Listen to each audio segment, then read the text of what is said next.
Magandang araw po sa inyong lahat, lalo na sa ating mga pinuno, kawal at kawani ng hukbong katihan ng Pilipinas. Ako po si Father Dion, ang Post-Catholic Chaplain ng Headquarters and Headquarters Support Group, Philippine Army. At ito po ang salita ng Diyos, ang ating gabay. Ngayon po ay Monday, May 26, 2025, ng ika-6 na linggo ng pagkabuhay. Ayon po sa ating ebanghelyo sa araw na ito, sinabi ni Jesus, "Isusugo ko sa inyo ang tagapagtanggol, ang Espiritu ng katotohanan." Isa itong napakahalagang pangako, lalo na sa mga panahon ng kahirapan, pangungutya o pagkakahiwalay ng daigdig dahil sa pananampalataya. Ang salitang tagapagtanggol o advocate ay mula sa salitang Griego na paraklet na nangangahulugang tinatawag upang tumulong. Hindi lang ito isang tagapagtanggol sa korte, ito'y isang kaibigang laging nandiyan, handang gumabay o malalay, magpaliwanag at dumamay. Una, ang banal na espiritu ay gabay.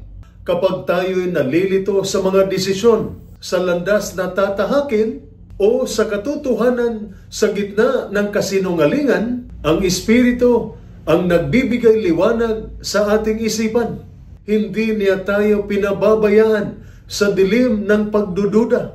Ikalawa, ang espiritu ay lakas. Sa oras ng panghihina, kapag tila nauupos na tayo sa bigat ng pagsubok, ang espiritu ang nagpapalakas ng ating loob.